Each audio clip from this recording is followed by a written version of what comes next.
that is a ruthless time frame. But I'd like to first acknowledge that we're on the land of the Wurundjeri people and to acknowledge their elders past and present. Thanks for the opportunity. I work in this kind of odd profession which is sometimes called a pollster or a political consultant, and what we do is essentially social research, and then we provide people communications and advice.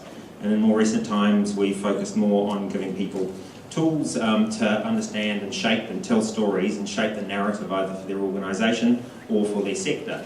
And I guess we learned about this, myself and my colleagues learned about this, doing this for entire sectors within, say, the environment movement, and also for political parties and so on. And Story we found is this fantastic tool which cuts across cultures and it cuts across organisations and it cuts between countries as well. This very simple device, narrative, which you can use in a way to kind of tease out what a strategy is, or to communicate what it is you want to achieve for your sector or for society as a whole.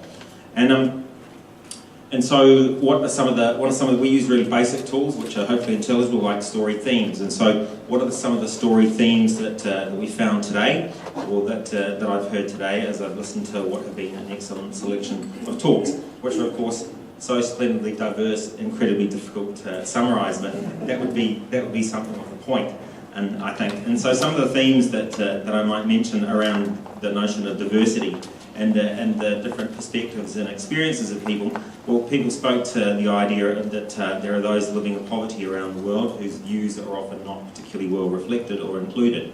And there was also some talk of coloniality in this country, and the fact that the experiences of Aboriginal people and indeed of everyone living in this country must intimately and inevitably be shaped by the very recent colonial history, and that to forget about that is to pretty much deny the content of social politics in this country. And so that's obviously important to me, and I think that's something that was pretty clear today. Also talked about inclusion in local voices and the importance of including local voices in whatever your project might be. And then also a lot about gender equity, and as well in many different guises and many different complex ideas there. And also I thought what's particularly interesting from the point of view of someone who works in the area I do is the invisibility of power. And narrative is often a very invisible but also incredibly powerful narrative.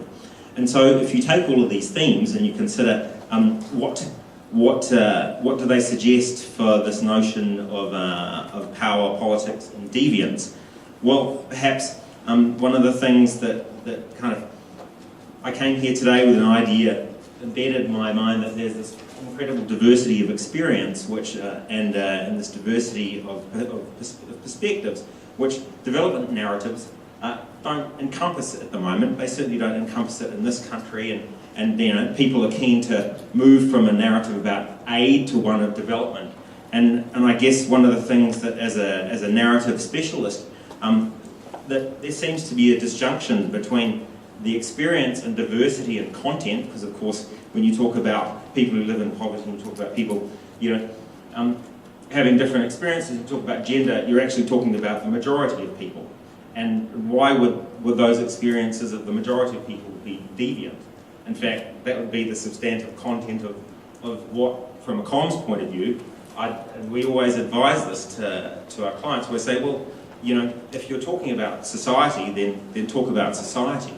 And so our comms advice would be that this very colourful and very interesting conversation today is the content of a discussion about global society, and that would include very local things, but also very global things. And the future for the sector, if it can capture that diversity of global society and the fact that you're all working and creating it in an interesting way, well, that's potentially very good from a risk-taking point of view, because you can name what you're doing as being integral rather than deviant.